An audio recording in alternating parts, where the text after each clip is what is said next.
దేవుణ్ణి చూడాలనుకుని కోరిక పుట్టిన వాళ్ళు ఎంతోమంది ఉన్నారు.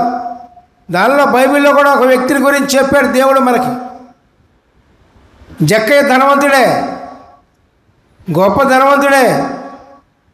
అసలు ఎవరో యేసు అంటే ఇన్ని అద్భుతాలు చేస్తూ ఉన్నారు, ఇన్ని స్వస్థలు చేస్తూ ఉన్నారు, చనిపోయిన మనుషులు లేపుతూ ఉన్నారు. ఎవరో యేసయ్య చూడాలి ఏమైతే అయింది మనకు నిశ్చయించుకొని మరి ముందెళ్ళి చెట్టు ఎక్కి కూర్చున్నాడు. అక్కడికి యేసయ్య అక్కడికి వచ్చారు. మరి అంతమంది జనాంగం ఉండగా యేసయ్య జక్కయ్య దగ్గర రావటం ఏంది ఏమండి? అంతమంది జనాంగం ఆయన చుట్టూ ఉండగా, అనేక వేల లక్షల మంది ఉండగా చుట్టూరు యేసుప్రభు చుట్టూ జక్కయ్య దగ్గరికి పని కట్టుకుని ఆయన దగ్గరికి వెళ్ళటం ఎందుకు? కానీ కారణం చెప్పండి, కారణం చెప్పండి. ఎందుకని వెళ్ళాడు దేవుడు?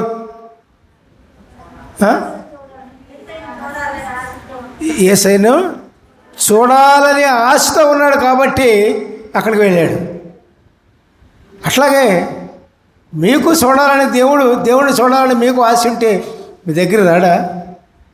వస్తాడు దేవుడు.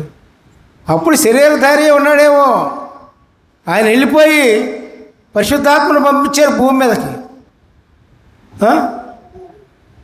భూమి మీదకి పరిశుద్ధాత్మను పంపించారు. పరిశుద్ధాత్మ ద్వారా మిమ్మల్ని కలుసుకుంటాడు ఆయన. పరిశుద్ధాత్మ ఆయన రూపంలోనే వస్తుంది. యేసుప్రభు రూపంలోనే పరిశుద్ధాత్మ వస్తుంది. దేవుని కోసం దేవుని చూడాలని కోరిక మీకుంటే ముందు ఆ కోరిక ఉండాలి.